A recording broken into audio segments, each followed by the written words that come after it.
रात का सन्नाटा और घना जंगल।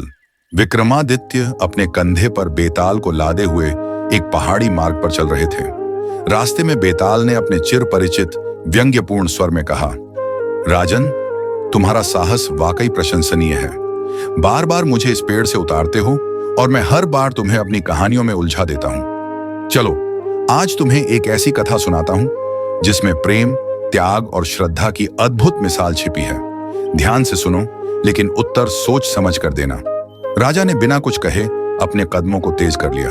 बेताल ने कथा का आरंभ किया।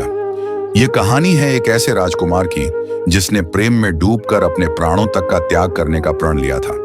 लेकिन उसकी इस यात्रा में उसका मित्र भी उसके साथ था, जो न केवल उसका सहायक बना बल्कि उसके समान ही त्याग का अद्वितीय उदाहरण प्रस्तुत किया। इस तरह बेताल ने कथा शुरू की और जंगल की घनी चुप्पी में उसकी रहस्यमयी आवाज गूंजने लगी।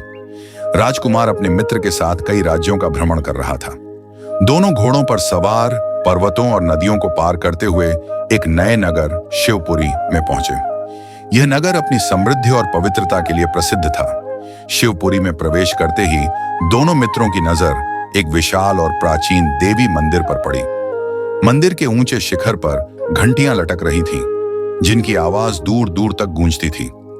वहां का वातावरण भक्तिमय और शांत था।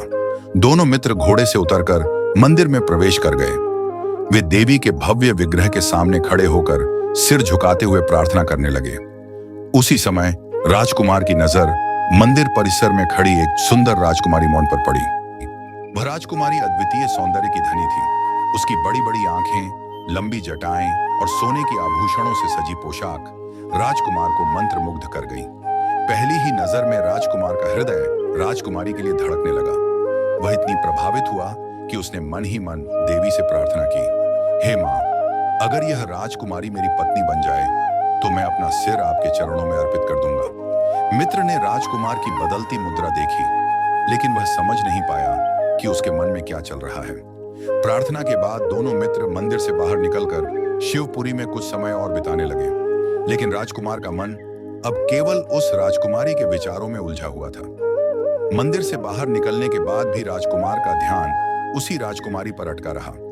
उसका मन बेचैन था और अब उसके लिए राजकुमारी को अपनी पत्नी बनाना जीवन का सबसे बड़ा उद्देश्य बन गया। शिवपुरी के देवी मंदिर से लौटने के बाद भी राजकुमार का मन वहां से नहीं लौटा।